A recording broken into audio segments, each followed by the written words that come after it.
Recording in progress.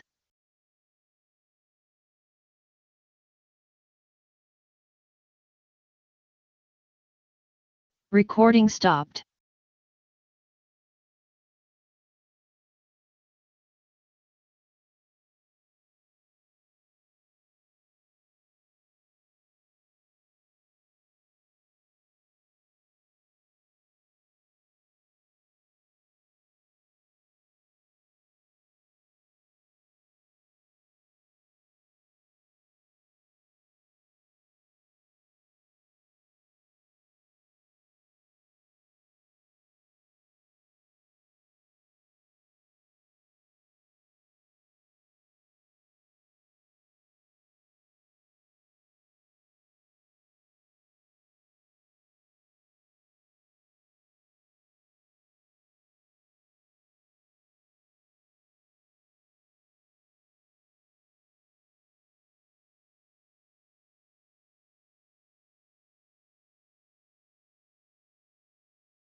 Members, good morning. Recording in progress. Good morning, and welcome back to. Very good morning. Welcome back to the work of the committee for the year 2025. Today marks the first official committee meeting since the committee adjourned last year. We hope that all members found time to relax and spend with their families. And they are now back rejuvenated and re-energized. Members, I'll request that my video is kept off. This gadget I'm using is very funny. I just handed over all my gadgets at Parliament ICT this morning. So I'm using a very funny gadget. So I'll request that my video be kept on. Good morning, all members. Did you come back energized? Good morning, Chair. Yes, we are energized and ready to go.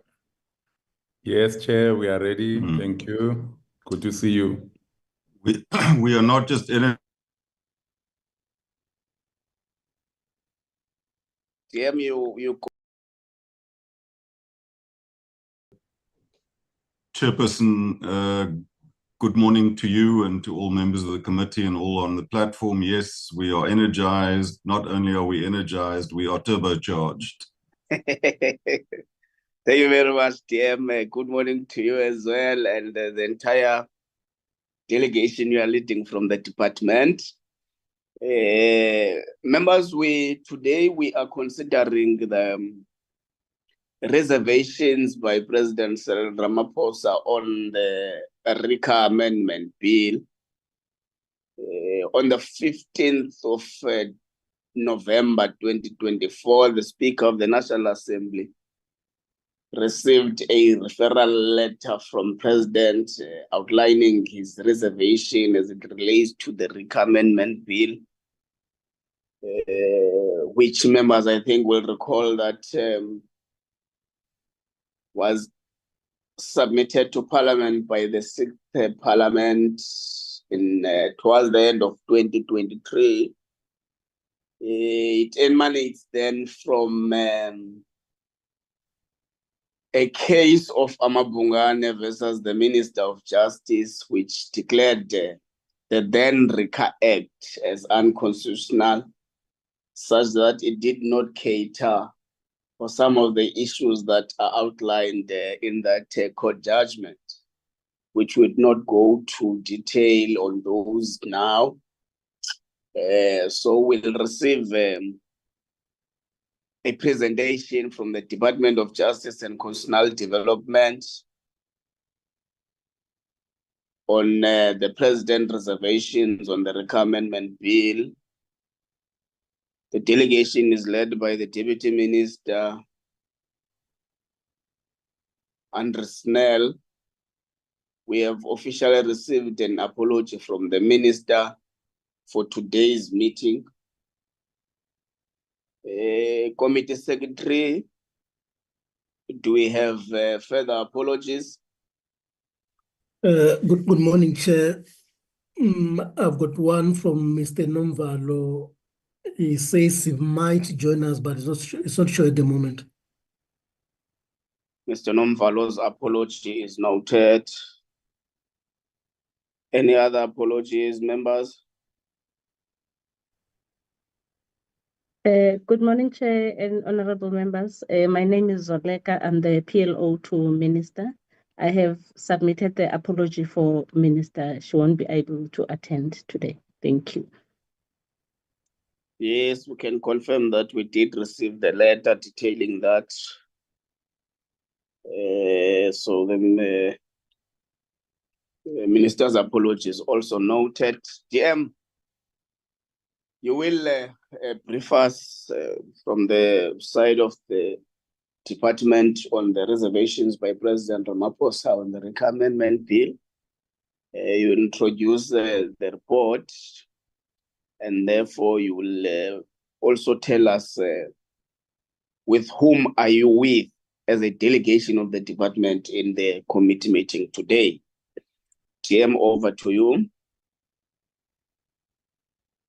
Chairperson, thank you very, very much, and greetings to yourself and all members of the committee, to representatives of other organizations, and to Team Justice, led by the Director General, Advocate Doc Mashabane, and also the person who will be leading this particular presentation, Advocate Calais Pillay, the Deputy Director General for Legislation.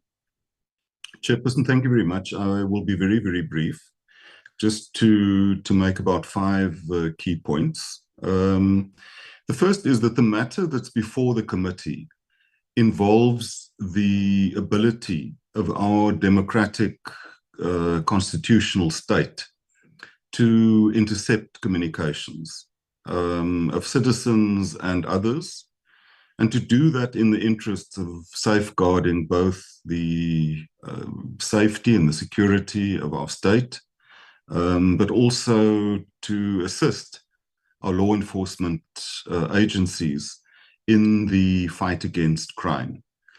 Now, I think as you've indicated, there were challenges to the legislation. The Constitutional Court in the Amabungane matter ruled certain clauses, certain sections of the RICA Act to be unconstitutional. Parliament sought to remedy those defects through the RICA Amendment Act, and that was then passed by Parliament and conveyed to the President. The President acted, I think, in a very, very proper manner. And I think it's instructive that we have a President who is absolutely committed to the letter and the spirit of our Constitution, who took his time, who applied his mind properly to the legislation before him, and came to the conclusion that there were 2 parts of the RICA Amendment Bill that he had reservations around their constitutionality, and accordingly exercised his powers in terms of Section 79(1) of the Constitution, and decided to refer those back to Parliament to consider the reservations that he's expressed.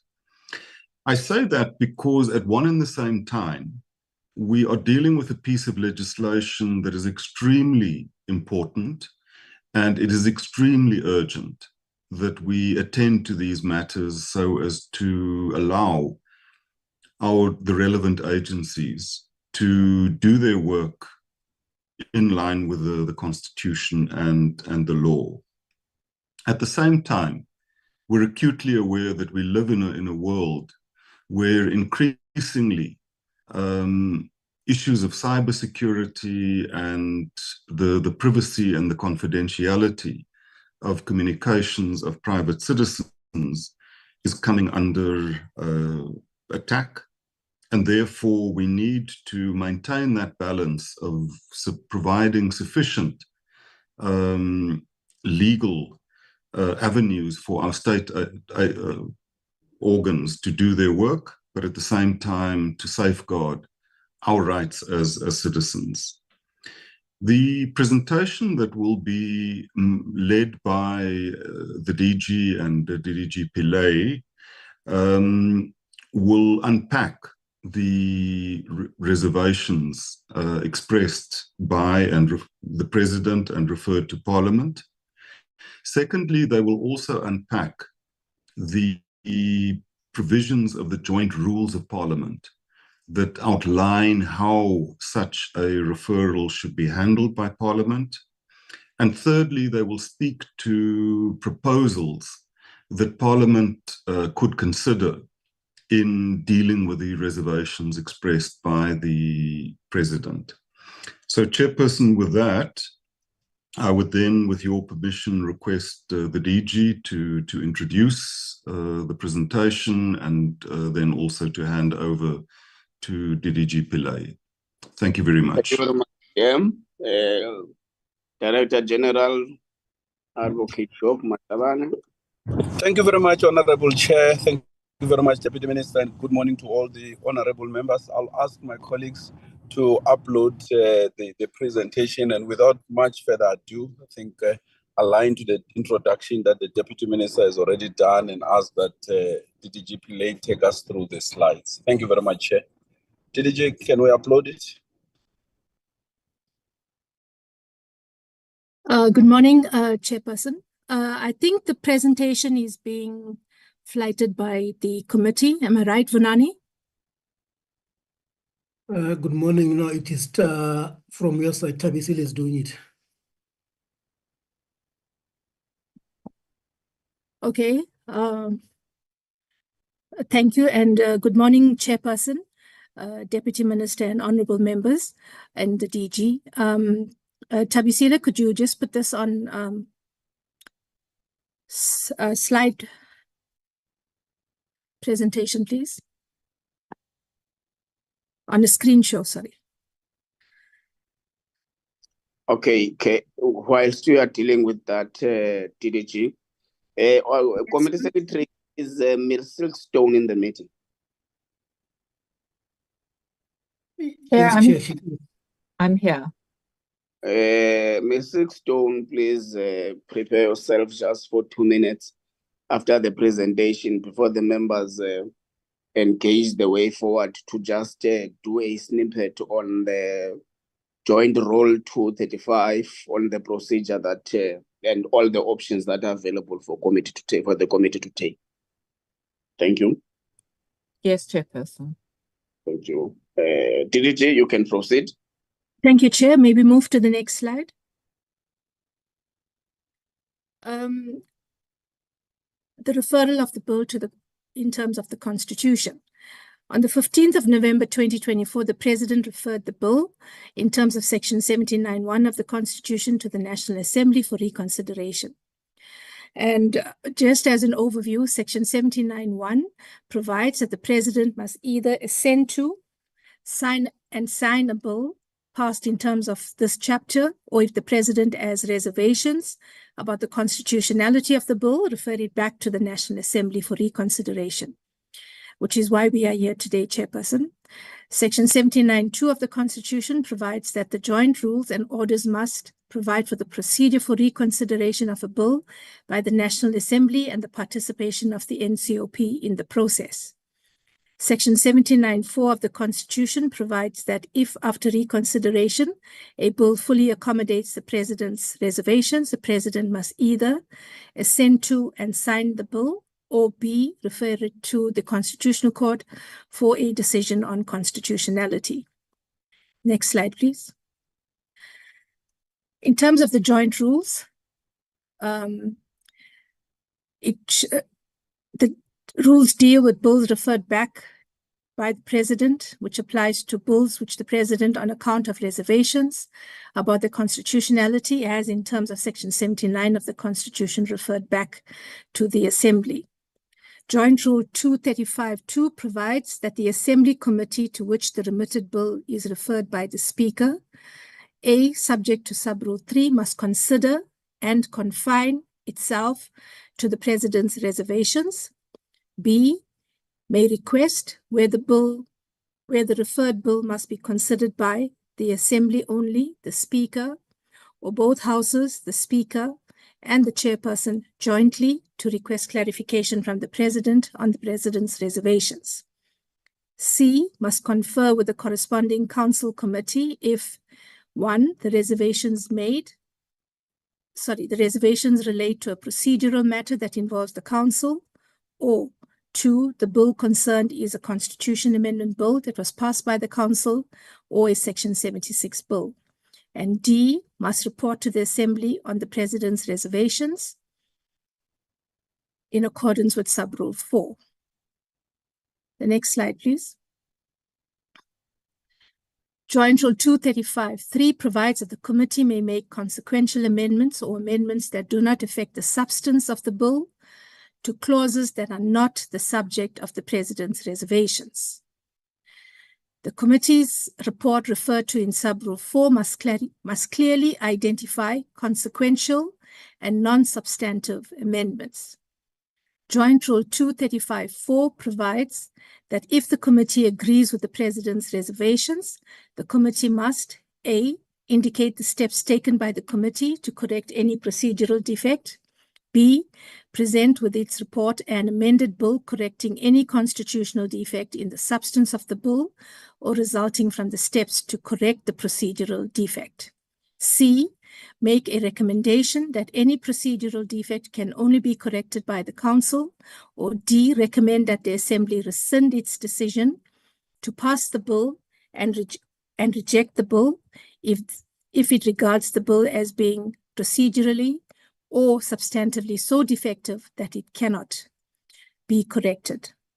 Joint Rule 236, 237, and 238 provide for debate and decision in the Assembly, and procedural and substantive defects where the Assembly has considered and decided whether to accommodate the President's reservations raised in respect of those defects.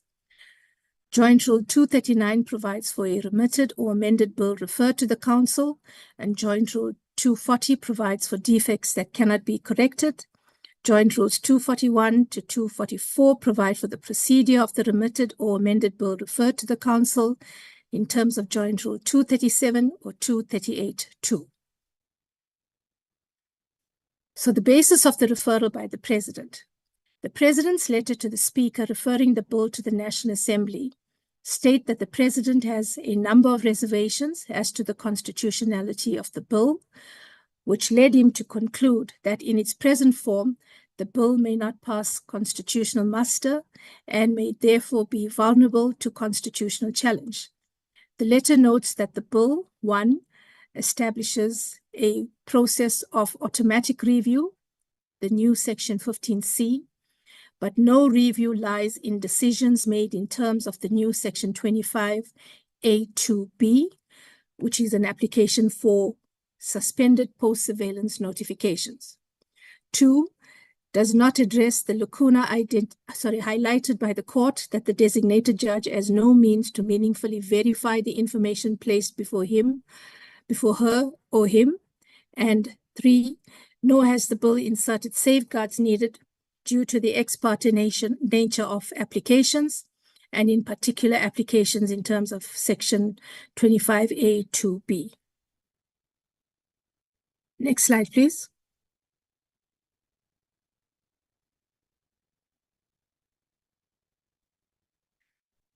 President's letter further states that the President has reservations about the constitutionality of RICA for the following reasons.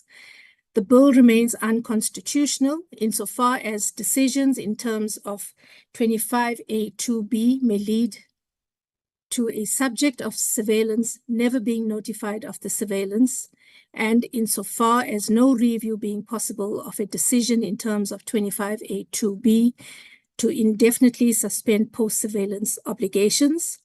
And 2, the bill remains unconstitutional insofar as the continued failure to adequately provide safeguards to address the fact that interception directions and notification suspension applications are sought and obtained ex parte. The next slide, please.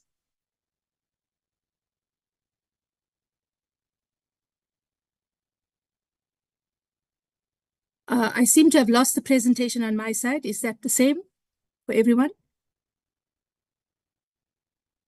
Yes, it's gone. Indeed. Yes. What's happening with the slide?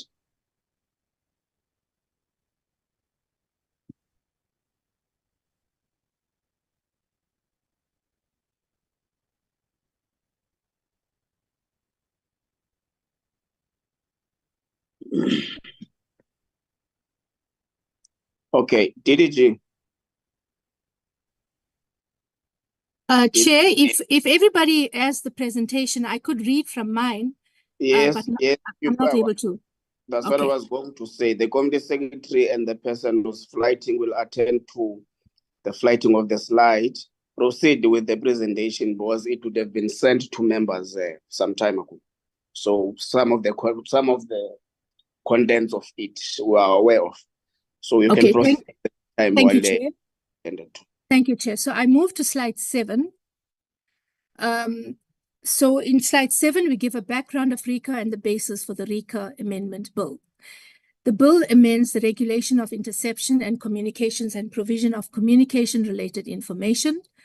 The purpose of RICA is to, among others, regulate the interception of certain communications, the monitoring of certain signals and radio frequency spectrums, and the provision of certain communication-related information, to regulate the making of applications for and the issuing of directions authorizing the interception of communications, and the provision of communication-related information under certain circumstances, to regulate the execution of directions and entry warrants by law enforcement officers and the assistance to be given by postal service providers, telecommunication service providers, and decryption key holders in execution of such directions and entry warrants.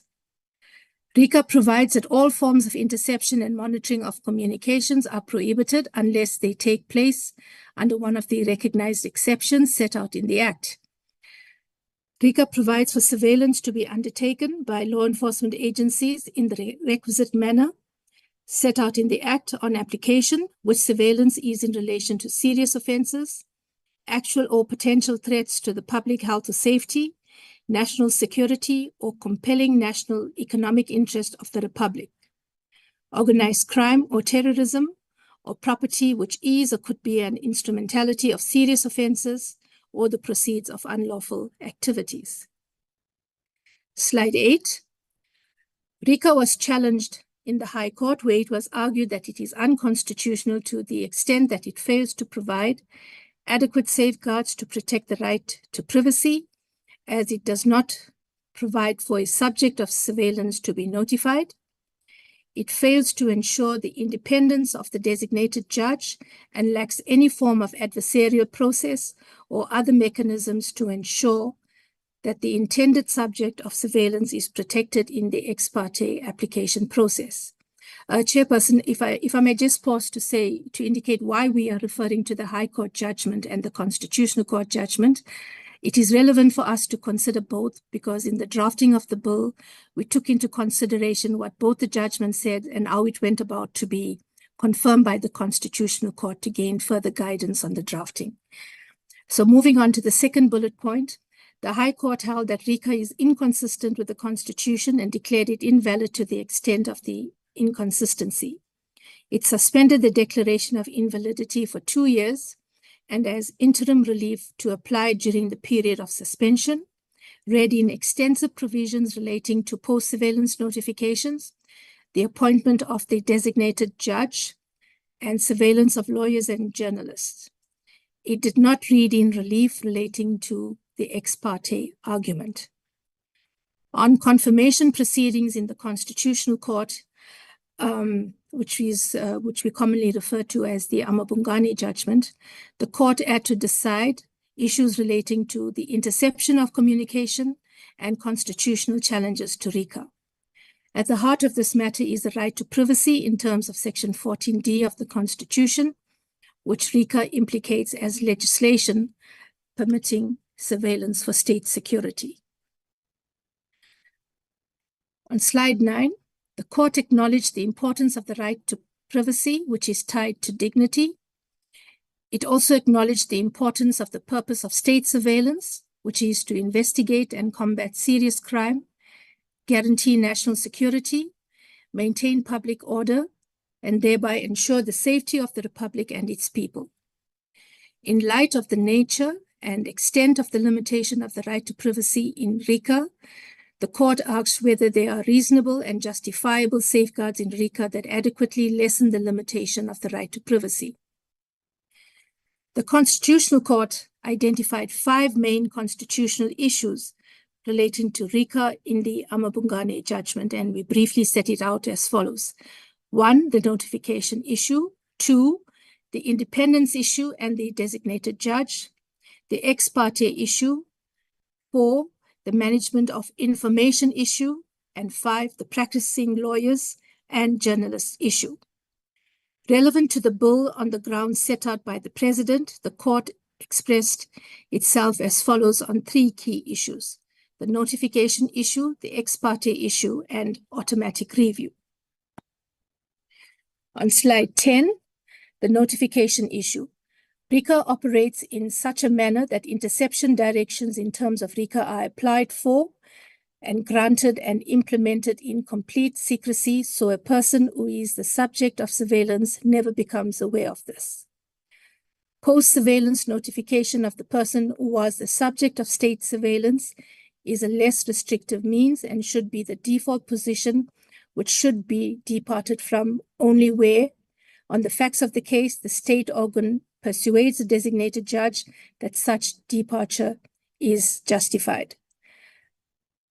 RICA was therefore declared unconstitutional by the Constitutional Court to the extent that it fails to provide for the post-surveillance notification of the subject of state surveillance, and the court read in Section 25A to RICA to cure this defect.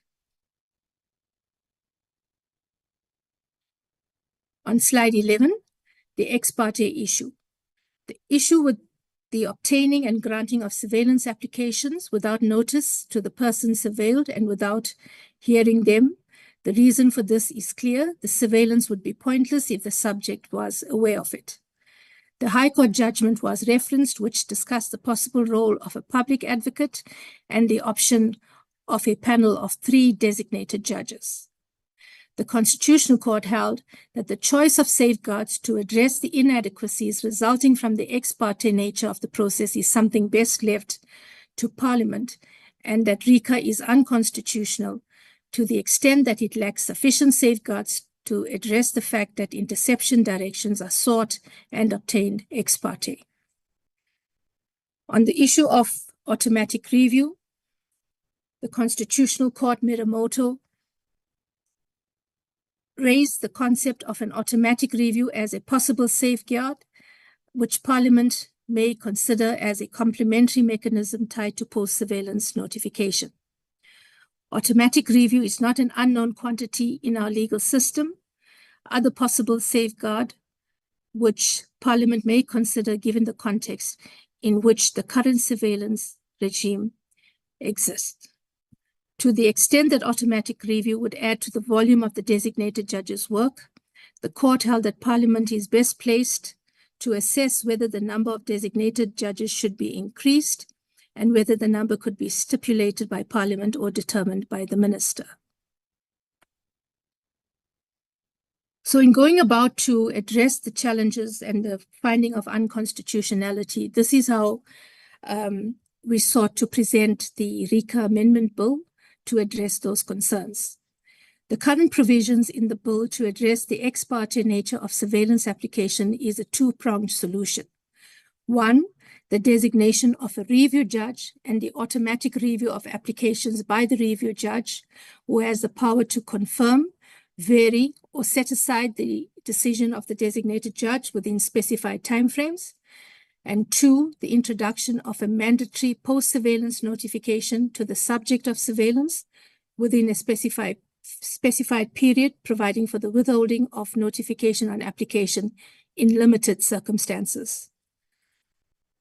The relevant provisions in the bill: proposed section 15B provides for the designation of a review judge by the minister in consultation with the Chief Justice.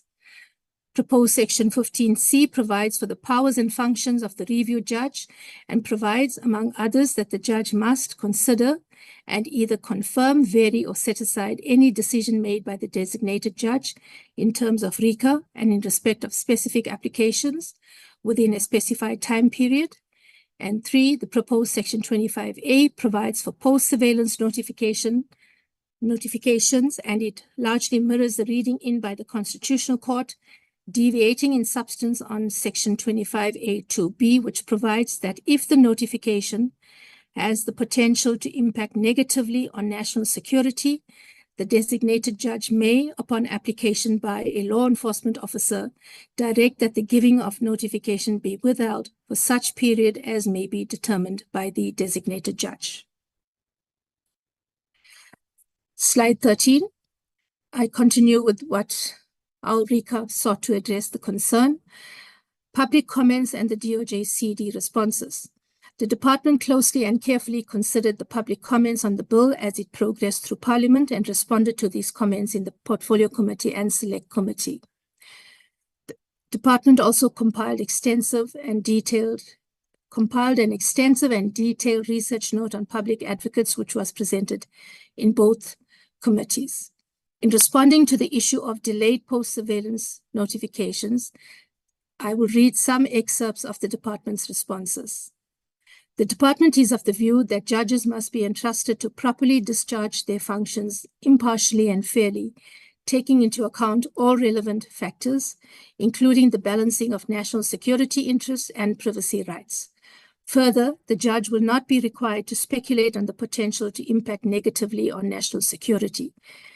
This will need to be set out by the law enforcement agency making the application for the delay in the post-surveillance notification, who will need to adequately substantiate the reasons therefore. The judge will then be required to apply their minds to the application and exercise judicial discretion in making their decisions, taking into account all relevant factors. It is not merely a speculative exercise by the judge.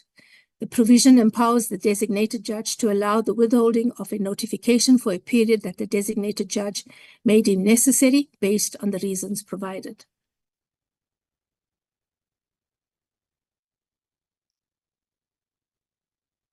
In further, with regard to our comments and responses, in responding to the ex parte nature of application, excerpts from our responses are as follows. The bill addresses the ex parte nature of surveillance applications in two ways: the introduction of an automatic review conducted by the review judge and the introduction of a mandatory post-surveillance notification to the subject of surveillance. These are both critical safeguards that were discussed and considered in the Amabungane case. An automatic review has been introduced to address the dual issues of the pitfalls of ex parte applications in terms of RICA and the suggested automatic review considered by the Constitutional Court. The Amabungane judgment indicates in paragraphs 49 to 54, and in particular paragraph 52, that an automatic review may be considered as a possible safeguard to deal with the ex parte nature of applications. The department has in fact taken the suggestion made by the Constitutional Court a step further by establishing a separate review process by a separate judge to ensure greater and more effective safeguarding of rights through the automatic review process. In slide 15, the department disagreed that the purpose of ex parte of the ex parte requirement is to ensure that there is an adversarial element introduced into the system. The department is of the view that an automatic review is a solution to the ex parte issue, as it affords an added layer of protection against abuse and brings a fresh set of eyes and another objective mind to bear on an application for surveillance. The department conducted fairly extensive research into the concept of a public advocate, looking to examples in other jurisdictions. It is clear that there is no uniform approach to this issue and the scope of powers and the use of a public advocate in surveillance legislation. The fact that there is now mandatory post-surveillance notification is another important safeguard that the ex parte nature of surveillance to be notified of the surveillance. Slide 16. How do we propose to address these solutions? The first ground, Section 25A2B, which provides for an application to suspend post-surveillance notifications, is not subject to review and may lead to an indefinite suspension of notification obligations. The ground that I refer to is as stated in the letter by the President to the Speaker. Our proposed solution, the decision of the designated judge to grant an application in terms of proposed Section 25A2B is subject to review by the review judge on a reading of the proposed Section 15C1 and 2, which provides that the review judge must consider and either confirm, vary, or set aside any decision made by the designated judge in terms of this section. An application granted by a designated judge in terms of Section 25(2)(b) is a decision made by the designated judge in terms of the Act and is therefore subject to review by the review judge.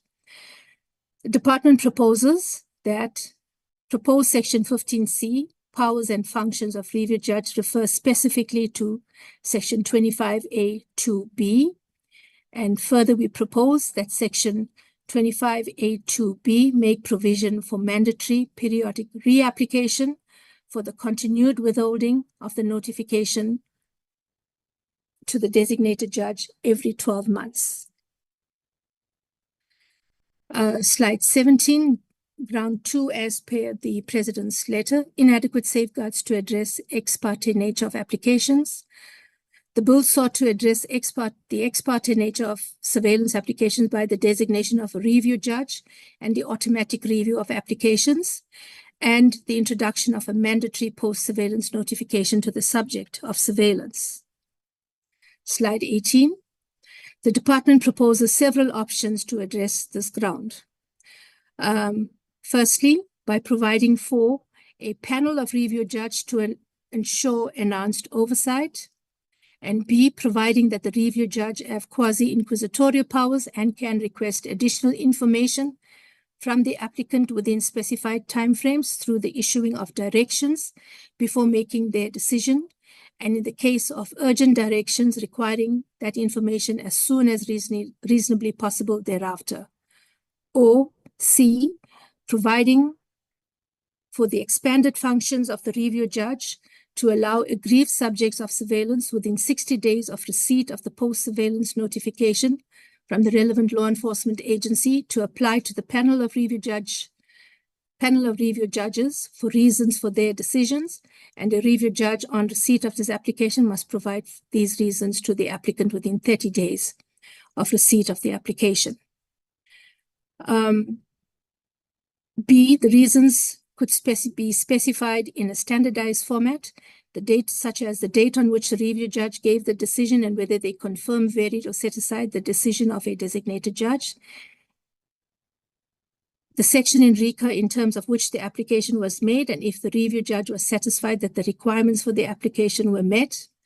If a review judge called for further information from the relevant law enforcement agency, a general overview in plain language of the purpose of RICA, the specific sections in terms of which the application was made, and the offenses and penalties clause, so the applicant is made aware of their right to pursue a criminal complaint alleging a contravention of RICA.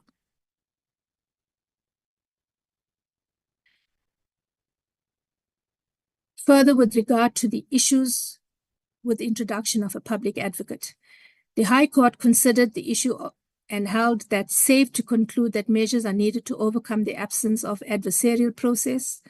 In my view, the criticism cannot be taken further. There may be many options, including some not ventilated here.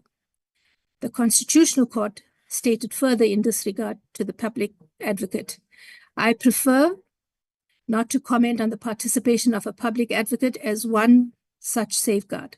The choice of safeguards to address the inadequacies resulting from the ex parte nature of the process is something best left to Parliament, and those need not be an adversarial process. On the issue of the introduction of the public advocate, the department's view as it was then is that it is not a silver bullet to the problem that is posed. Excerpts from the research note on public advocates provided to Parliament state the following. The department has conducted research on the concept of a public advocate, looking to other jurisdictions for a comparative analysis, and also considered academic text on the role and challenges of a public advocate. What is apparent from the research is that each country has a very different model of a public advocate, and that this role is not necessarily enabled by state surveillance legislation. In some countries, this role does not exist at all, and in some countries, this role is part of immigration and deportation laws. What the research has shown is that despite the assertion that a public advocate is commonly used in other countries in their surveillance or interception legislation, this is simply not the case.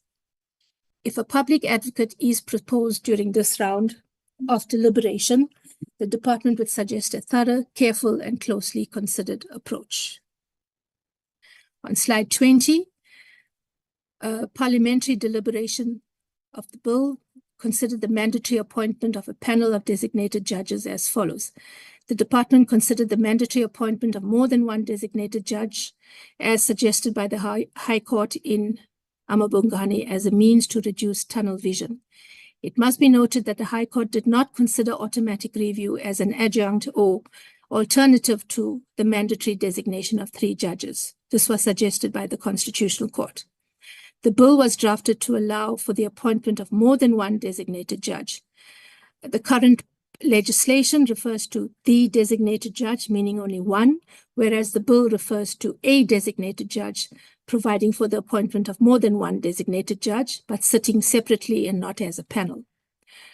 Through reading reports and comments by some former designated judges, it became clear that the lack of resources for the Office of the Designated Judge and the Office for Interception Centers, which is central to RICA's surveillance process as the interface between law enforcement agencies and service providers, and which interacts and works closely with the Office of the Designated Judge.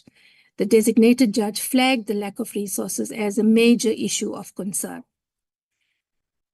The department was of the view that the mandatory appointment of a panel of designated judges was not operationally indicated and posited the introduction of a review judge.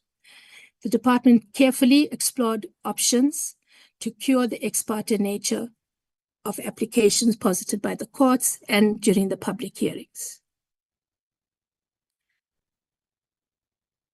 The review judge was the best compromise. I'm on slide 21, Chair. The review judge was the best compromise, cost-effective, pragmatic, rights-focused, and constitutionally indicated approach to allow for the redeployment of state resources to capacitate and support the established offices of the designated judge and the OIC, the Office for Interceptions, and the review judge. In a proposal for the appointment of a panel of 3 designated judges, the following issues may need to be considered. Whether this would adequately address the ex parte issue, whether this would mean the mandatory appointment of 4 judicial officers in the RICA oversight value chain, as opposed to 2, as currently suggested in the bill, whether state resources should and could rather be deployed to support other parts of the RICA oversight value chain, such as the OIC. And in conclusion, Chair, the department has closely and carefully considered the President's constitutionality concerns, Also, in light of the public submissions on the bill as it progressed through Parliament and the department's responses to those comments and the extent to which it believes that these concerns may currently be provided for in the bill. The department has proposed certain solutions in response to the President's constitutionality concerns, which it suggests for consideration by the Portfolio Committee, being proposed Section 15C, refers specifically to Section 25(2)(b), proposed Section 25(a)(2)(b) make provision for mandatory periodic reapplication for the continued withholding of the notification to the designated judge every 12 months, providing for additional oversight by a panel of review judges with quasi-inquisitorial powers or expanded functions. Regarding a proposal for the public advocate, the department would suggest a thorough, careful, and closely considered approach and close consideration of the mandatory appointment of a panel of designated judges. Chairperson, although I've come to the end of the presentation, I would just like to mention one issue which is not part of the presentation, and that is the application by the Constitutional Court to the Constitutional Court by the President to address the lacuna that has been created through the declaration of unconstitutionality and the fact that the bill has not been assented to. So the President has sought an order with regard to the appointment of designated judge for 12 months.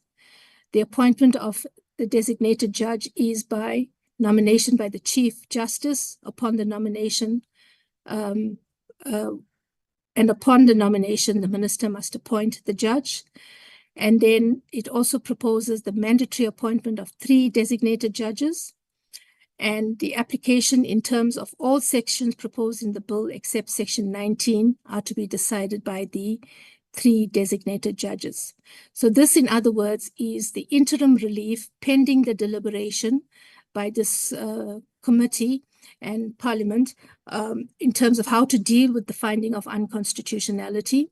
So the President has sought these interim relief so that RICA can remain operable. So this matter is now currently before the Constitutional Court, and the department and other role players such as the Minister of State Security will file submissions in terms of this matter. Thank you very much, Chairperson. I hand over back to you. Thank you very much, DDG Pillay. Of course, I've noted the application by President to court on an interim relief. But beyond that, I think it gives pressure to us as Parliament as well to fast track the amendment of this bill so that there is synergy and there is stability. I'm sure even the reading in clause of the Concord now has lapsed. I think we're given 36 months. Members, there is also in the meeting the State Security Agency. They are here because they are the most affected entity of government. They are the ones who deal with issues relating to surveillance. Committee Secretary, who is here on behalf of SSA?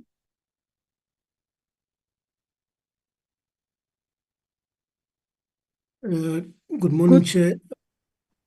We have got a number of officials, but I don't know who's leading them. Can you maybe invite them to indicate as to who's leading them? SSA, who's leading the SSA delegation? Good morning, Chairperson. My name is Nozu Kopam. I'm the Acting Director General. Samsung SMX76B. Yes, that's me. The name is Nozu Kopam. I'm sorry I did not put my details before, but Yeah, my name is Nozu Kopam. The name you I will, Chair. I will edit it. I apologize. Chairperson, with your permission, on a lighter note, but would you have expected anything else from SSA? Yeah, that's how they operate anyway. Okay, Mamnuzugo, can you introduce the delegation that you are leading to the committee meeting and indicate whether you would like to just have a few minutes submission to the committee before the committee deliberates? Yes, thank you very much, Chairperson. I have a few colleagues from the department. Critical in this regard would be Mr. Masinge, who's responsible for the OIC. I have Ms. Jenica, who's in my office and providing legal support. I have other colleagues who are part of our legal team who have been interacting with these matters and the drafting of the new RICA legislation. They are part of the meeting and they will be able to contribute, say, in terms of the deliberations of the session. But I wanted to first state that, yes, we do actually agree with the presentation that has just been made by the Department of Justice. We wish to, as we agree with the submission, however, raise the issue around the difference between how we work and how SAPS operates. And that distinction becomes quite important because in our case, we conduct what we call intelligence-led investigations, whereas with SAPS, it's more of court-directed investigations, if I may use it loosely. And as a result, the nature of our investigations, sometimes you are not going to end up with this person going to court as such, but it is to determine a few gaps and close those gaps as part of your investigation. And it's an important thing that we do because, amongst others, we always want to confirm or refute what we would have perhaps identified as being the threat to national security. So you may find that our investigations may take a bit of time, much longer than at times perhaps how SAPS operates. And so the issue around post-surveillance notification becomes quite critical. In the discussions we had with the colleagues from Justice, for instance, we were saying it's going to be important to understand that when we make such submissions, such submissions must take due regard of the national security imperatives. Because most of our investigations are more on terrorism. They focus also, or interceptions, maybe on the activities of other foreign services. Yes, we do, because perhaps of whatever activities that we have identified and we think that warrant such operations. So it becomes important that when we do look at post-surveillance notifications, due consideration really be paid on the national security imperatives. And we're saying that it's going to be important that we have some form of guidelines of what that really means. And such guidelines will assist the judges in making a decision on whether to notify the person immediately and or how to approach such a process. So it's going to be important that such matter is given due consideration. The important thing about us focusing on matters of terrorism is that it is not just ourselves who are working on this. We work most of the time with other law enforcement. We work with law enforcement agencies, of course, here at home, but we also work with other intelligence services around the world. And so it just becomes important that we pay much more detail in terms of our work as it relates to such investigations. So that really is a major area of concern from our side. But I will allow my colleagues to make their points and submissions, Chair, with your permission. And I will ask, if possible, if the chairperson will allow for Mr. Masinge to make comments and the other colleagues. Yes, just brief comments, please. Mr. Masinge. Okay. Good morning, Mr. Masinge. And good morning to the honorable members. Sorry, Mr. Masinge. Sorry, Mr. Masinge. There is someone who's calling me. Yeah, it's Honorable Mushala, Chair. Oh, hello, Honorable Mushala. Sorry, man, for I mean interfering, but I actually want to address an issue here. Could the present, I'm new in the portfolio committee, I'm Honorable Mashala, and Yes. I'm requesting that, is it possible for presenters to please show their faces just briefly so that we can have a sense of who we are dealing with here? After that, they can feel free to turn off their videos. That will not be a problem, just briefly, because we'll end up dealing with people that we don't know, and it create a problem going forward. Just briefly, and then they switch off their videos. I'll be happy with that. Thank you, Honorable Moshala, and we understand that I think this is your first official committee meeting. So we understand where you come from. So I think I must first indicate by showing my video as well. Colleagues, can you please adhere to that? It is always important that we show our videos. The only person who requested to have his video off in this meeting is me. Everyone else didn't. The only person who adhered to ensure that their video is always on is the Deputy Minister. So, colleagues, can we please adhere to that?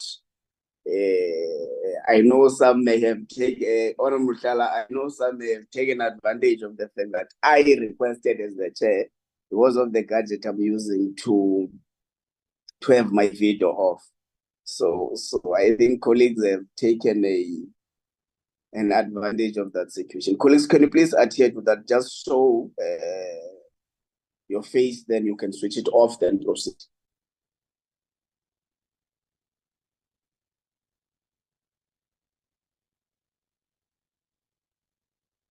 Mr.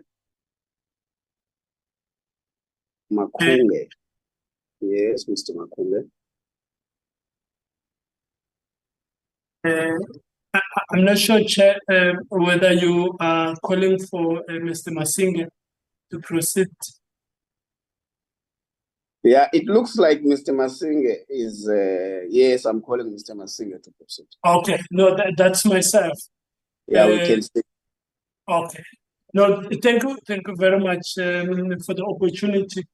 We would like to align ourselves with the presentation that was made by the Department of Justice and Constitutional Development. I'm coming from the Office for the Interception Center. We are satisfied with the options or the proposals that are made, especially on the issue addressing the expat. The DG has already outlined the concerns around the post-notification matter. I will not repeat on that. We support the part related to the review judge, especially the automatic review part, because to a certain extent it introduces the necessary safeguards that can assist on that matter.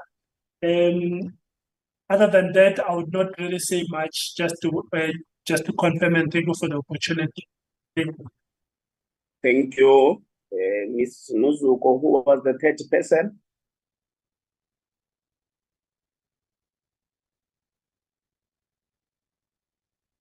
Chair, I think with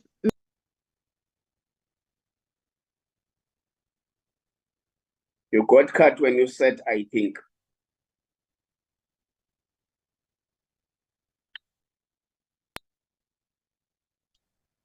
good afternoon, good morning again, Chair. Yes, we can hear you now. I wanted to ask Ms. Jenica if she wishes to make comments, and that to be on. Ms. Jenica. Thank you, Chairperson.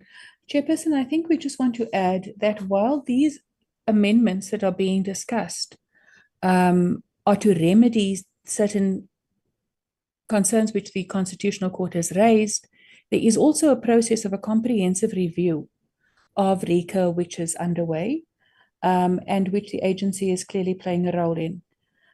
With regards to national security concerns, I think the DG has highlighted that this is an evolving threat. And one of the issues which FATF has recently raised is with regards to our ability to do investigations around terrorism and into terrorism matters. And in that regard, we wish to say that the bill, the proposed amendments to the bill will go some way to addressing this issue. And therefore, as the Deputy Minister has said, it's critical for us to be able to show that we are capable of using the bill that is going to be proposed. I know that in terms of we're still going to discuss going forward, what is the proposed way forward for the committee. But it might be valuable for the committee of its own to conduct a study, and of course, the consultations that will take place will inform the nature of the bill and the provisions in the bill. Critically, also from our side, you must remember that while the government is dealing with this issue, the public service is not restricted in the same way as government is. And therefore, between the Constitutional Court's decision and now, there have been certain non-state actors that have gained particular prominence and have certain technologies and capabilities that far outstrip, and moreover are not limited by the legislative constraints which the government would be working under. So I think it would be valuable for us going forward to interrogate these issues and what is the changing landscape with regards to the capabilities which exist presently. Our DG was as prominently featured in national security concerns.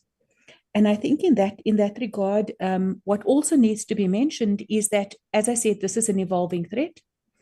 And therefore, the justification or the case that will be made by the law enforcement agencies, and I include the agency in that as a national security, from a national security point of view, those concerns will not be the same for every matter. And therefore, as Ms. Pillay has explained, it might be apposite for us to consider an automatic review where the judges will interrogate each matter on its own merits.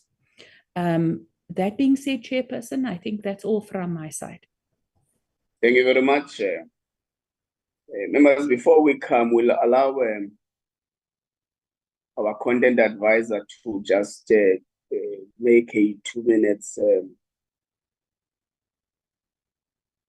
presentation on the process and the options available for the committee in relation to bills that have been remitted to Parliament by President. Ms. Silverstone, are you there?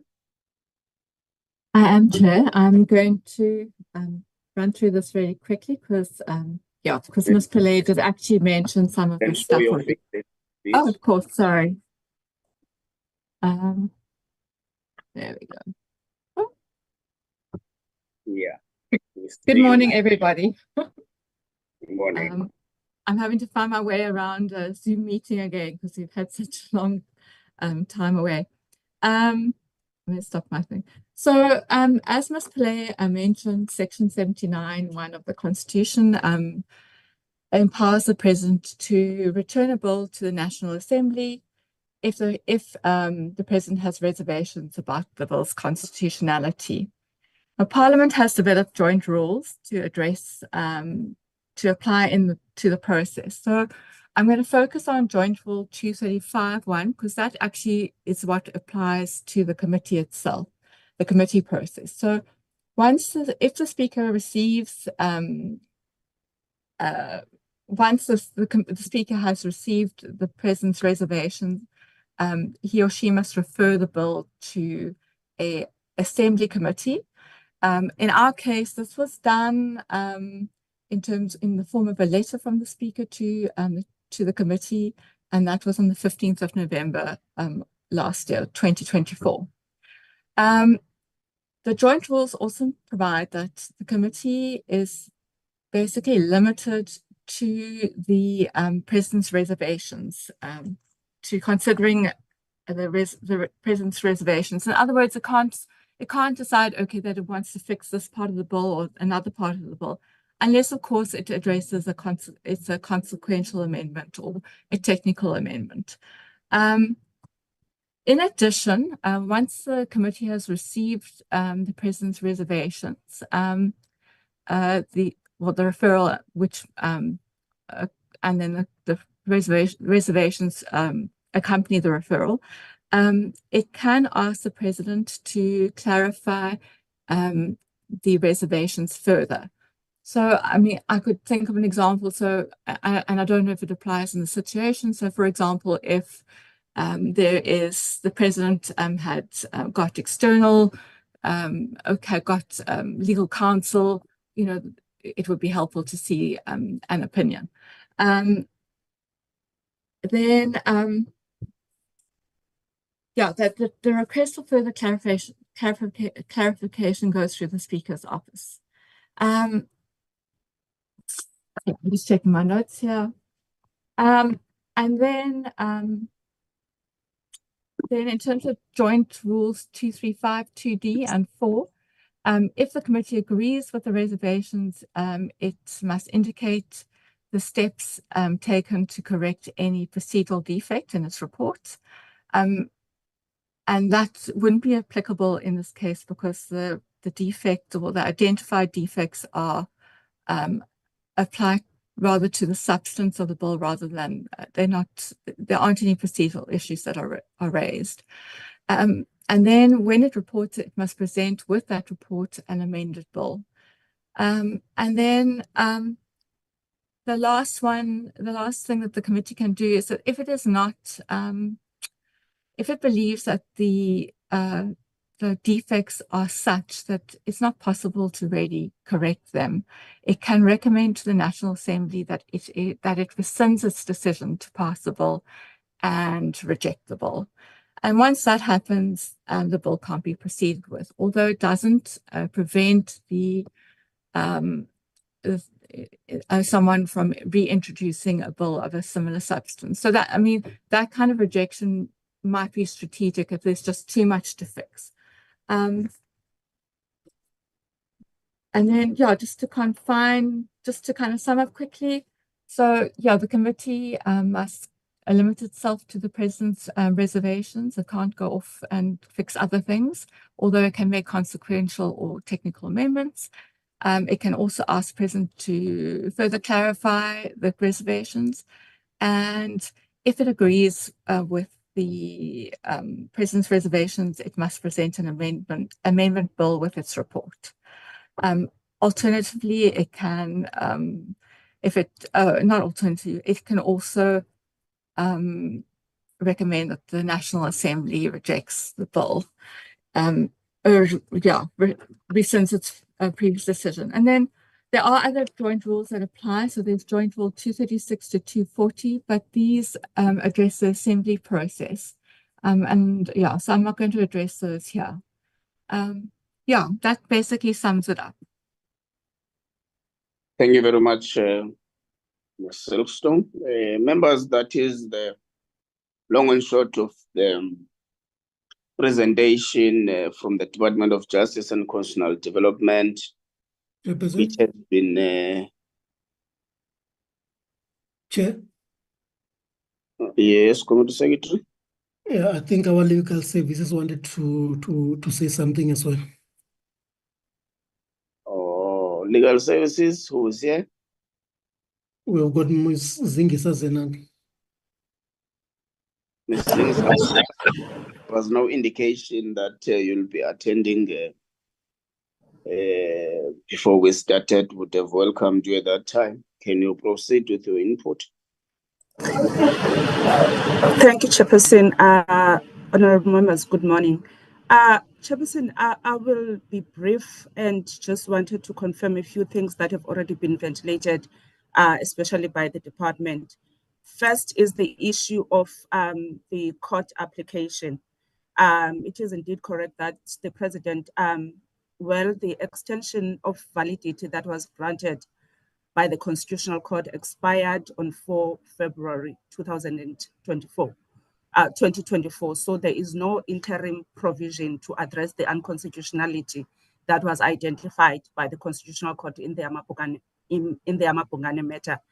As such, the lapse was on the side of the presidency because they took longer to come back to us in respect of the Section 79 referral. Approached the Constitutional Court only in December to seek to reinstate the previous or the interim measure that the Constitutional Court had put in place. Additionally, instead of the one designated judge, they want in the interim to make it a panel of 3 judges. Well, the matter has not been set down yet, but I understand that the submissions, the court has called for submissions by the interested parties. Over and above that, Chairperson, I think going back to the issue which appears to be the bone of contention is whether the provisions of Section 25, Clause 25, capital A, can I just quickly go to my notes? Whether the provisions of Clause 25A, subclause 2B, address the concerns that were raised by the Constitutional Court in the Amapungane matter. Particularly, the Constitutional Court in the matter says the indiscriminate tentacles of interception reach communications of whatever nature, including the most private and intimate. Some of the communications do not in the least have anything to do with the reason for the surveillance. And some of those communicating with the subject of surveillance are collateral victims. The judge says, I cannot but conclude that the limitation of the right is egregiously intrusive. So taking into account what the Constitutional Court is saying in respect of not only the right to privacy that is limited by the right of access to courts and the right to dignity, weighing it against what the bill says currently, and perhaps what the previous discussions lacked was the particulars that the acting DG of the State Security Department has presented now, and something which I do not necessarily know if the presidency in submitting their submission, their constitutional reservations was privy to. So I think my proposal in this regard, because I am of the view that the issues that the DG is raising in respect of the suspension of notification for national security purposes are valid for this discussion. And perhaps in my view, I think it would be better before the committee can conclude on anything, to perhaps approach the presidency and try to iron out these issues and perhaps try to understand where the presidency is coming from, because I think in my reading of the president's letters, it is really not clear where the president is coming from in respect of the constitutional reservations that they raise. Because, for instance, the issue of the insufficient safeguards that they're saying that they are raising, it is not clear why the president is saying that the appointment of a single designated judge is not sufficient. Why the safeguard in respect of the automatic review is not sufficient. All that we have is that the president has got a constitutional reservation in that regard. So I was going to propose that perhaps the committee considers also maybe engaging with the presidency to get better details on the referral. Chairperson, that's all from me for now. So the submission by the Parliament Legal Services Unit is that we must, through the Speaker, request the President for more clarity on the reservations. Chairperson, especially in light of particularly the issues that the DG of the State Security Department is raising. Okay. Well, well received, members. That is the very interesting argument. I think it's a very well educated conversation that warrants us to make a direction on. with the latest from the legal parliament, from the Parliament Legal Services, that maybe before we do anything, we must, because in terms of Rule 35 of the joint rules, the committee is actually allowed to seek more clarification from the president. Rule 35, sub rule 2, actually allows a committee to do that through the speaker, or if it's the committee of the NCOP, through the chairperson of the NCOP. So I think we have been able to grasp the submission of the Department of Justice and Constitutional Development, which was followed up by the State Security Agency, and later now the Legal Services Unit of Parliament. So members, the ball is in your court. Honorable Stephen Swart.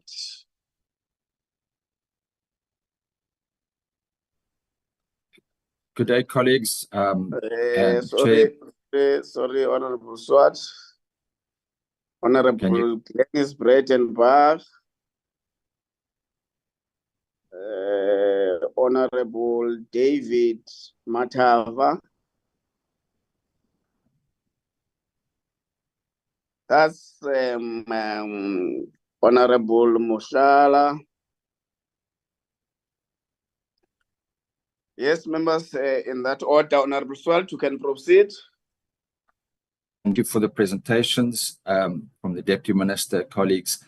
I want to start at the end with the legal advice given by the Parliamentary Legal Advice.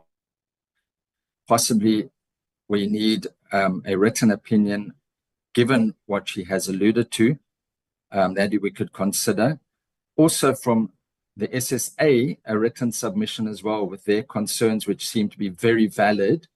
I think one needs to also add the fact that we are grey listed as a country in terms of the Financial Action Task Force because of certain inaction when it comes to terrorism actions, terrorism financing, and money laundering. So this amendment and the process of it will go some way to help us as a country being removed from the grey listing. I also want to just get clarity as to where we stand right now as to the fact that the interim relief, the suspension order, the interim reading away has fallen away. And therefore, as things stand now, certain sections of RICA are unconstitutional. How is surveillance taking place now? And we understand there's a Constitutional Court order being brought. Hopefully it would be with retrospective effect. But as things stand now, as I read it, those sections referred to in the Constitutional Court judgment are unconstitutional. And that has a severe impact on surveillance, on national security. That having been said, I just want to say that it is totally unacceptable the way that this matter has been dealt with right from the word go by the executive. And we need to take a step back. The judgment was given on the 4th of February 2021. 30 months later, on the 29th of August 2023, a minimalist bill was brought to Parliament with an urgent deadline of 3 February 2024, a few months for the National Assembly and the NCOP to deal with this under great pressure. We did it. We finalized the bill, the NCOP finalized the bill, sent it to the President on the 6th of December 2024, understanding that the suspension and interim reading lapsed on 3 February 2024. So we sent it in 6 December 2023, given a few months. Now, President Ramaphosa sits on the bill until the 9th of November, 6 months. 6 months after the deadline has expired. He then sends it back to Parliament and at this late stage brings an urgent application to the Constitutional Court. It's totally unacceptable. Chairperson, we need to have someone from the presidency explaining why this delay took place and why only now is an urgent application being brought?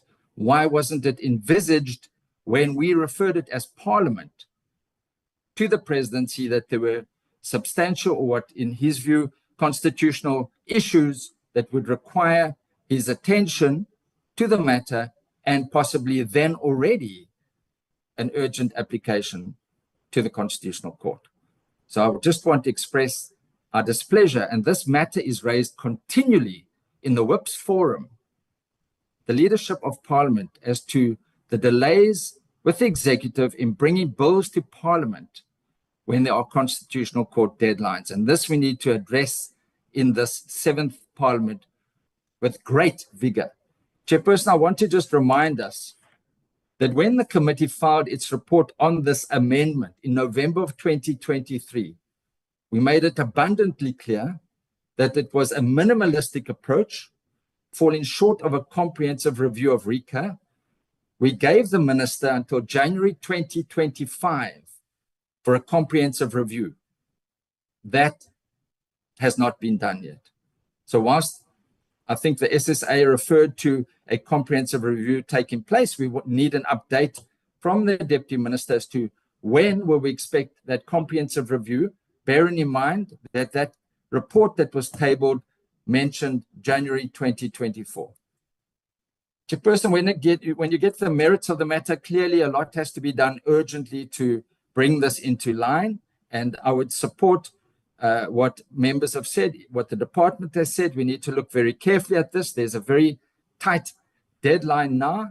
All depends what the outcome is of the Constitutional Court application. What happens if they refuse the application? We need then to have a look at the various options. We need to approach the president. I think that's an excellent idea. The issues, given what Advocate Pillay said, given what our own legal advisors have said, and given what the state security agencies have said as well. Whilst I've expressed my displeasure about the process, we need to understand this is a matter of national security that affects all of us, and we as Parliament need to step up to the plate and see what we can do, working closely with the presidency, but exercising oversight over the presidency with these delays that have occurred. With those few words, thank you, Chairperson. Thank you, Honorable Swart. Honorable President Brown. Thank you, Chair. Good morning to everybody. I largely agree with what the Honorable Swart has said. I would like to know how far the department is with this comprehensive review that was promised some time ago, and yet we see nothing. This bill was described as an interim measure. You'll recall, Honourable Chairperson, that the Democratic Alliance was the only party who opposed this piece of legislation, and so it's now my great pleasure to say we told you so. And here it is back again to deal with those issues that we raised and said were problematic. So we could have saved ourselves a lot of time and effort if you had just paid attention. Nevertheless, the fact that this has taken so long is extremely worrying. And there can be no excuse for the shoddy, slapdash way that this entire thing has been dealt with. It was brought very late after the Constitutional Court gave a 36-month time period. It was brought to be shepherded through Parliament with undue haste, and that is partly to blame for the mess that we're now in. And so I would suggest that we don't repeat that mistake, that we don't rush into this now with undue haste again. We need to take the time to carefully consider what is required, to carefully consider how best to deal with the matter in the expectation of a more comprehensive review, although the Lord alone knows when that will come, because it's been nearly 5 years now and we see nothing at all. And we need to I absolutely support the suggestion that we get further and better particulars from the presidency about precisely what the nature of their concerns are and on what they've founded, so that we can properly address them. We need a legal opinion, in my view, a properly set out legal opinion comprehensively. And then we need to, as a committee, consider our position. But to rush this thing again is going to just compound the error. And I see absolutely no point in doing that. We need to engage carefully, properly, thoroughly with the issues that have been raised, also with the Constitutional Court judgment, and this time make sure that we actually do a proper job. Thank you. Thank you, Honorable Bredenbach. Honorable Matafa. Thank you very much, Chair. I will switch on my video so that you can see. My apologies for my background. I was in another meeting earlier. You even have improper background there. Yeah, I only realized that. My apologies, Chair. Chair, let me welcome the presentation and thank all the presenters for the presentations. Chair, I wish to start where Honorable Breitenbach left off.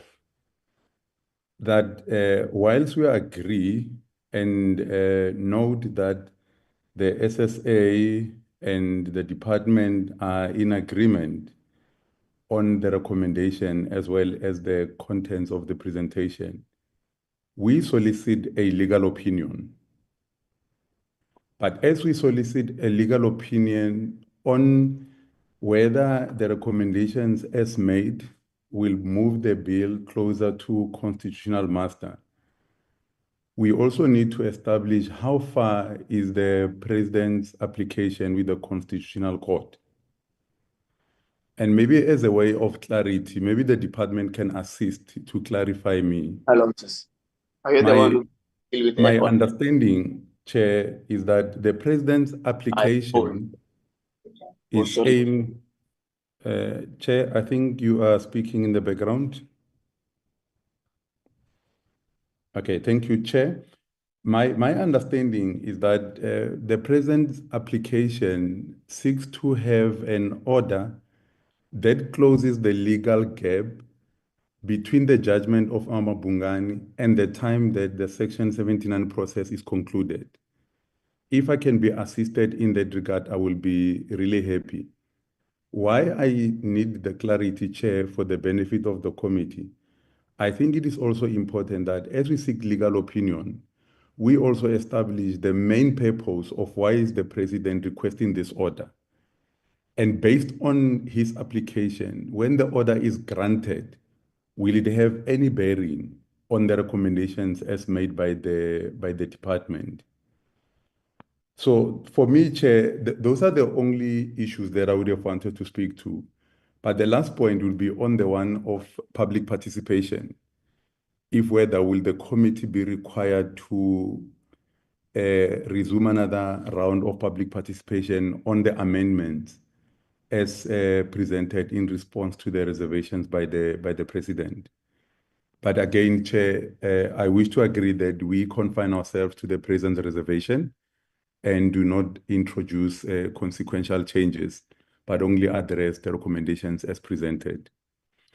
Once again, thanks for the presentation and the time to participate in the discussion. Thank you very much, Chair. Thank you, Honorable Moshala.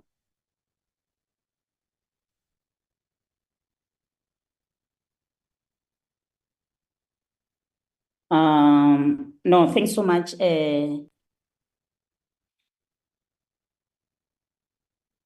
Thanks so much, Chairperson.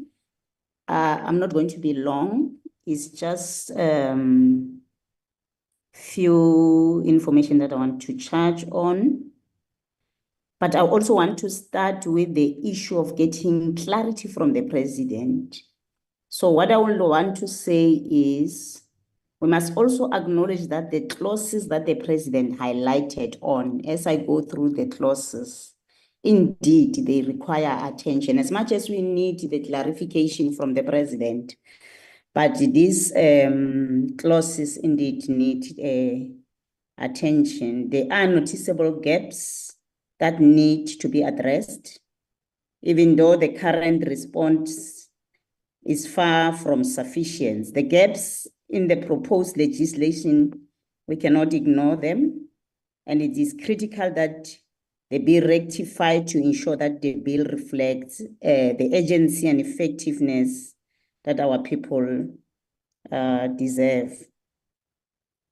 Chairperson, if you look at clause 4, post-surveillance notification, section 25A, it is clear the president's concern is on the issue that the bill allows the government to delay notifying people about surveillance indefinitely if they claim it's for national security. There is no review processes for this delay, meaning some people may never be told they were watched. So I think if we can proceed today and come with solution of what is that we can do with these particular bills, clauses, so that we can push the committee going forward rather than waiting for the president to give us clarity when this matter clarifies itself. I understand, Mina, I'm talking from the layman's language, and others are talking from the law, the legal perspective. They understand it, they did law and all those things. But looking at these things, how I look at them, you can see that what the president is looking for. Clause 2, independent judges for surveillance approval, section 15A and 15B. The president's consent, the bill does not do enough to ensure judges are independent when approving surveillance requests. So judges rely only on the government's information, which increases the risk of abuse. So let's come with ideas of how can we deal with these issues, the clauses as the president have highlighted on. Thank you so much. Thank you very much. DM, few responses on the issues that are raised as concerns and questions by members.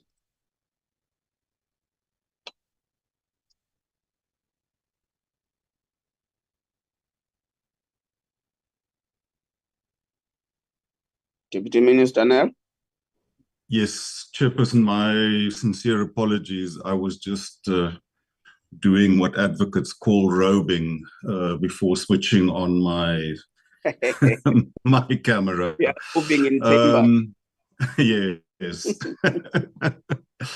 No, Chairperson, thank you very, very much. And thank you very much both for the very useful inputs by the SSA, the committee's content advisor, but also the parliamentary legal advisor. And then, of course, I think the concerns raised by the members are very, very well noted. In particular, both the criticism in relation to the late submission of bills, putting the committee under undue pressure. I think just to pause and say that for many, many years, I was also a member and also the whip of the Justice Portfolio Committee, and I'm acutely aware of the pressures under which parliamentary committees in general, but the Justice Committee in particular, operates, with probably the Justice Committee accounting for probably the lion's share of the legislative program that goes through Parliament. So I think those points are well taken. I will ask DDG Pillay just to elaborate on the progress with regard to the comprehensive review of RECA.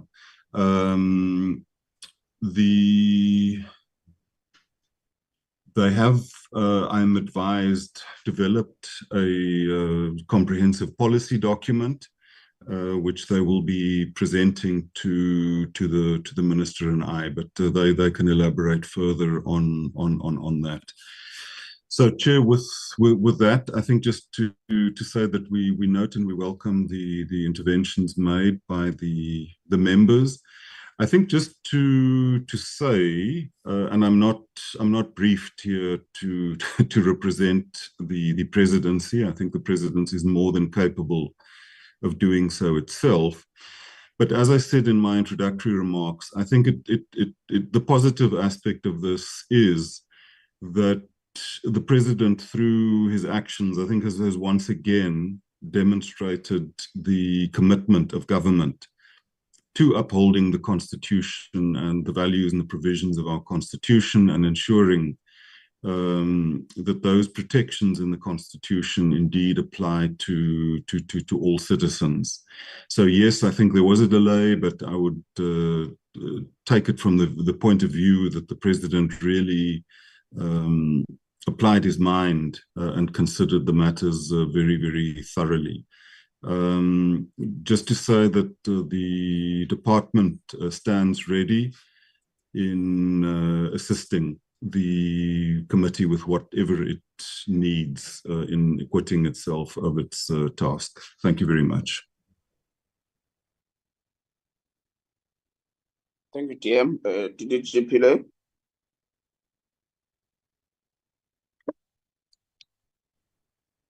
Thank you, Chair.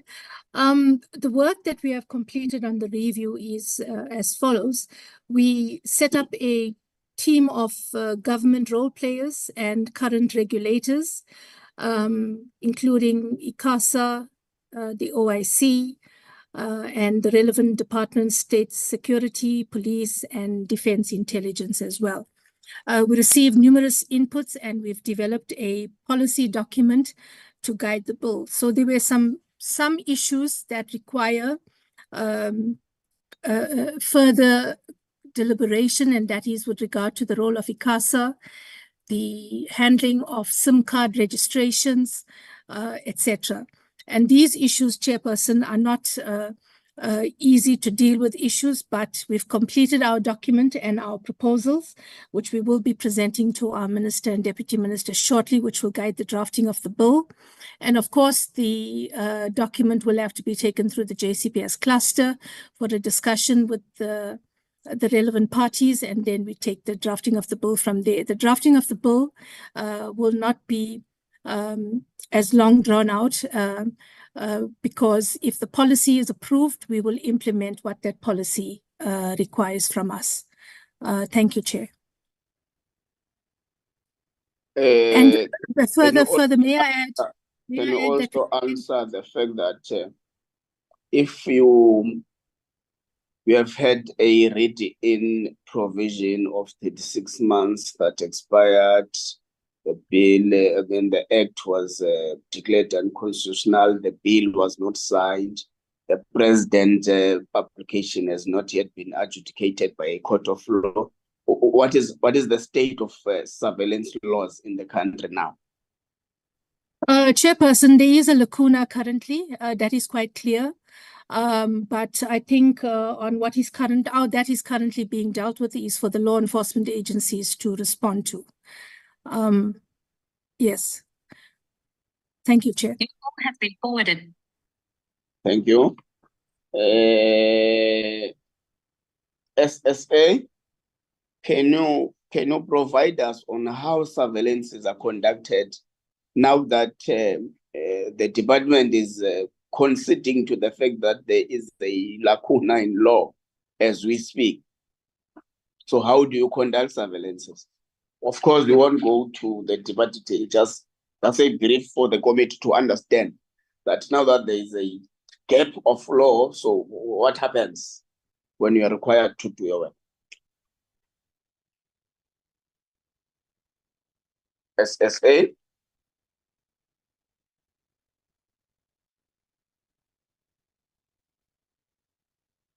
Committee Secretary, is people from the state security agency still here? Chairperson, they're still here. Thank you, Chairperson. Maybe I could just request I will ask Mr. Masinga to comment on that. Where's Mr. Masinga?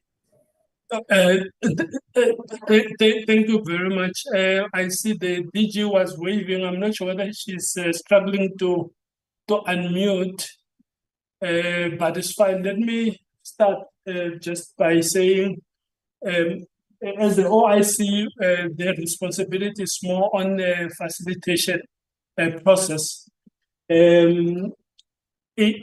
Firstly, I just want to indicate that what the DDG Play highlighted in terms of lacuna is correct. Firstly, there is no designate a judge that is supposed to attend to the matters that are brought to her office or his office.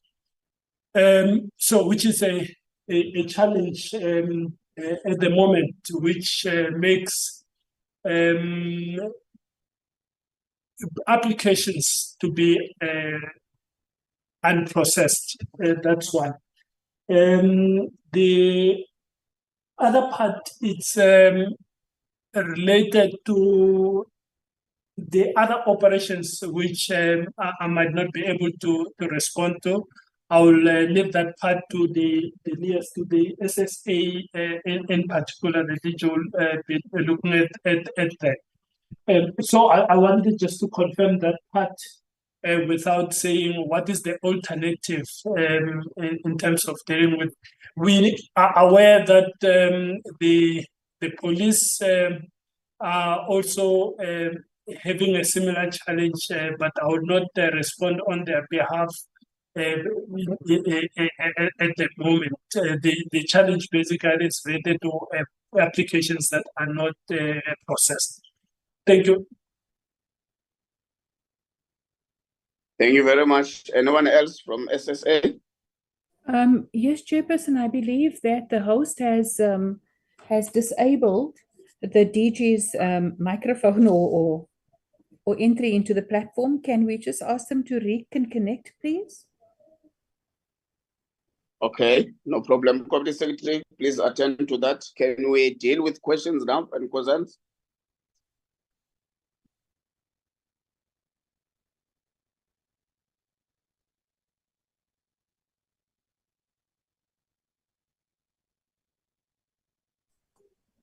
Committee Secretary, are you attending to the DG matter?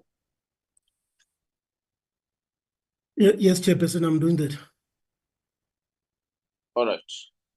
Do you think the DG is still having issues to reply on, so that we conclude the meeting now?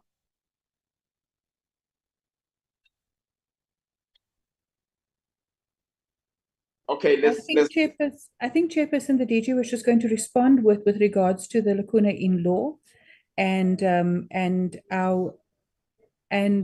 but she, however, cannot. I see she's still having a problem. She's texting me and saying that she still has a problem joining. She would like to make a contribution in this respect. Okay, let's do it like this. Was anywhere you required to submit a written presentation on regard to these matters? Yes. So you are going to deal with that kind of an aspect in your written presentation. I think also the issue of the lacuna in law was well ventilated by both SSA and the Department of Justice. So I guess we've fairly covered that aspect. Thank you.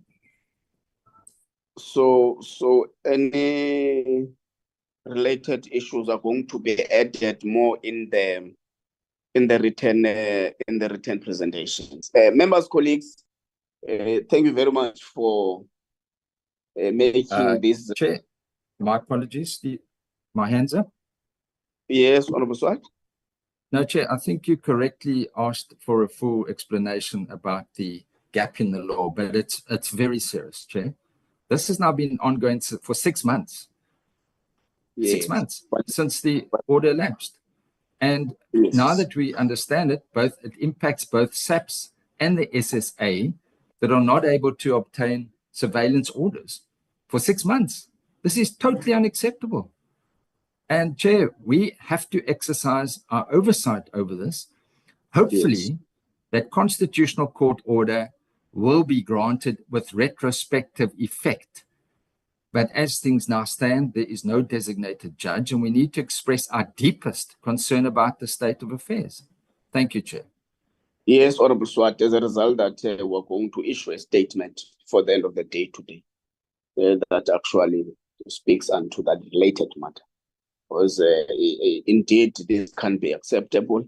The state shouldn't operate in this manner. But I think it will be well ventilated more when they submit the written representations.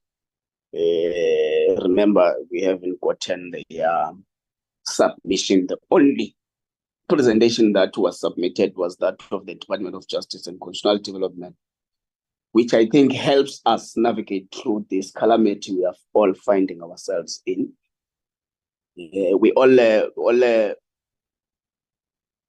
agree, members, that there is no doubt that there is a deficiency in relation to the RICA Act, as pointed out by the Constitutional Court, and there is indeed some issues of concern, as pointed out by the President, and I think our agreement is that our amendment shouldn't be consequential, because we must focus majorly on the reservations the President has directed to us, because part of what comes up from the meeting is that this bill is as urgent as yesterday, as we all get to know in this meeting that actually there is a huge gap in law in terms of surveillance in the country, which is a matter of concern from our own end. So we are going to try our level best to attend to this matter as quick as possible. We take note of the propositions that were submitted by the Department of Justice, which we believe that they are a backdrop of what ought to be done moving forward in trying to cure the defects in law, and also what has been raised by the SSA as a matter of, or in a form of concerns with regard to what really has been raised by President in terms of what he remitted to Parliament. But I think the SSA must help us in this regard, that they must submit their written presentations on this particular matter, as they alluded verbally or orally in the meeting. Can they at least do and submit those submissions before the end of the day, before 5 p.m. on Friday? Friday is supposed to be the 14th of February, 2025. I hope no one will tell us about Valentine's arrangement. So our working here, you say that there is a certain pressure exerted upon our shoulders. So we note that the Legal Services Unit of Parliament is firm on the basis that they are of the view that the President must clarify us on some of the issues that he has raised on the remittal of the bill, which I think we take serious, and we request that the Legal Services Unit, Ms. Zenani, can you please also submit a comprehensive legal opinion on the remittal and the specific issues that are written by President on the issue of the RICA Amendment Bill? And please, can we receive that before the end of the day on the 14th of February as well, so that it is able to guide our deliberations as the committee, so that we're able to give consideration of what you as the Legal Services Unit are advising the committee to do as the most formidable recourse in this matter. So can you also please share with us that opinion before the end of the day, Friday? Members will then, after having received the SSA presentation and the legal opinion by the Legal Services Unit of Parliament, in consultation with the management of the committee, will therefore look for a suitable date, then round robin to the members to check their availability.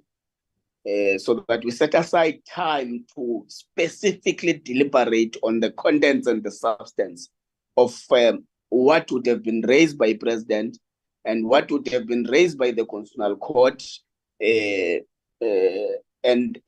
what was in the reading in provision, what is in the application by President, the submission by the Department of Justice, the SSA, and the opinion.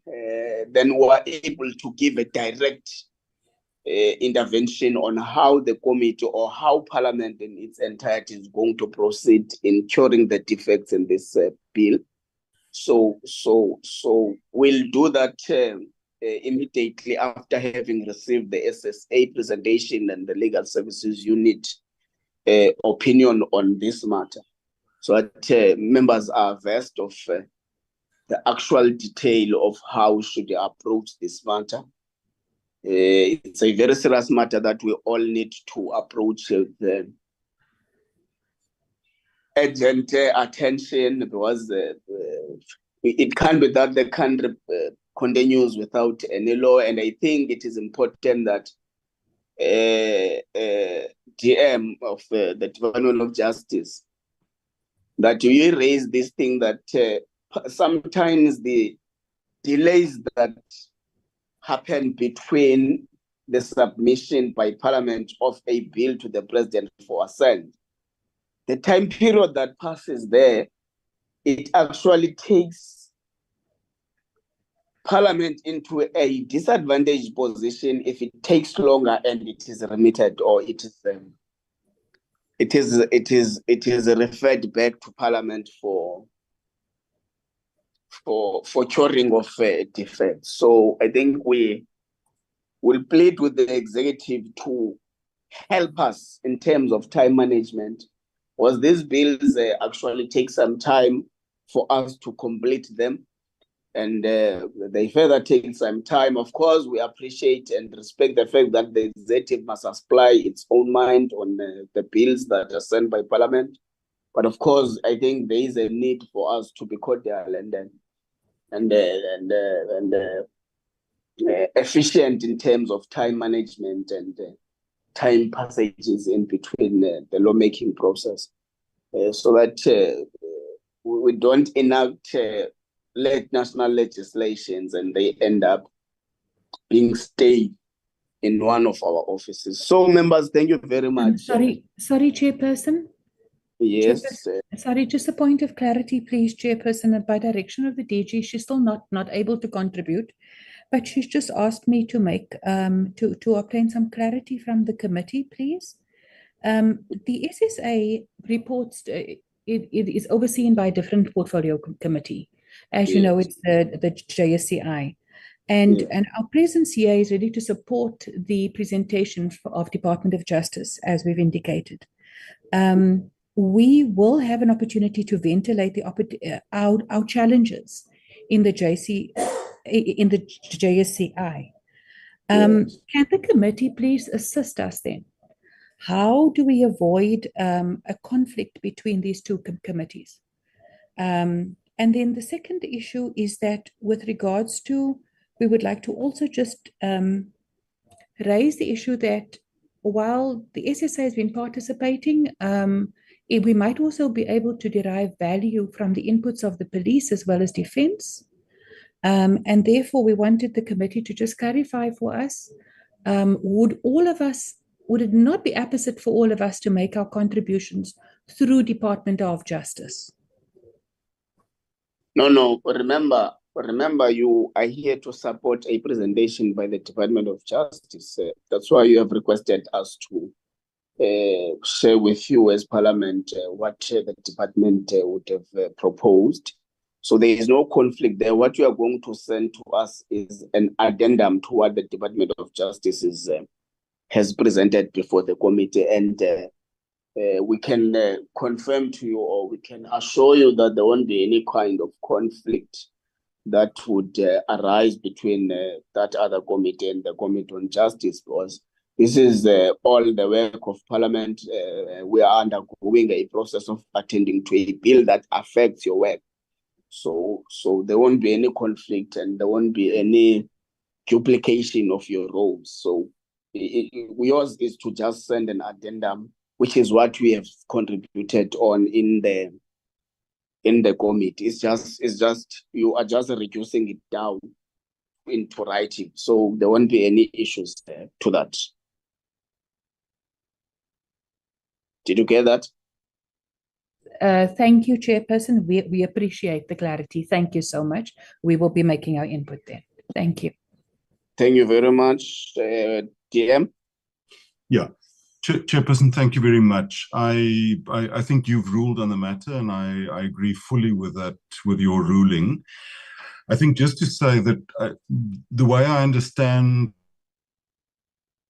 the colleagues from SSA is that what they're saying is that insofar as it relates to submissions on legally on the way forward, they will continue to support the Department of Justice, and as you have said, that those submissions will be addenda to the submission made by the Department of Justice. Insofar as the questions, I think that I don't want to speak for them, but if I understood them correctly, I think certain of the questions that might be of a more operational nature, especially insofar as how they are dealing with the current situation. I think if I understood them correctly, they seem to be more comfortable ventilating the detail of those issues within the confines and the framework of the JSCI, which has all of the necessary checks and balances and protections. I think, though, it would be correct for this committee to get a general sense of the challenges and the urgency, and maybe, Chairperson, to leave it for your consideration to speak to the Chairperson of the JSCI if there's a need for any, more detailed operational inputs. Thank you. No, that's taken, DM. Thank you very much. We'll do that. And from the side of the ministry as well, you'll be able to assist the committee when that kind of need arises. Otherwise, we get that part as well. Members, thank you very much for attending. We'll set aside another day.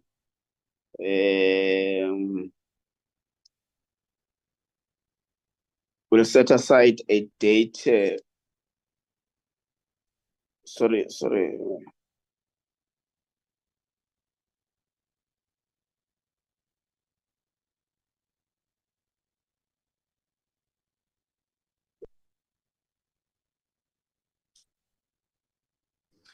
Chairperson, I have lost you. Yes, no, I was consulting something here. Thank you very much. Members, thank you very much for attending. We'll set aside a date for a meeting to deliberate specifically on the issues raised. The department, we have noted your issues, which I think a backbone document that is going to help us as we move on with the curing of the defects and the issues relating to the amendment to the RICA bill. We'll be awaiting the SSA and the Legal Services Unit to do the submission, and we hope that will help us arrive at a proper decision. We know that they've requested that we seek further clarity from the President on some of the issues. The committee will consider that request when it meets to deliberate on this matter. If we find it necessary for us to proceed with the amendment, we'll do exactly that. Thank you very much, members. Thank you very much, colleagues, all of you who have attended. We'll meet tomorrow with those who are invited to tomorrow's meeting. Thank you very much. The meeting is now adjourned. Thank you very much, Chairperson, and all. Thank you, Chairperson.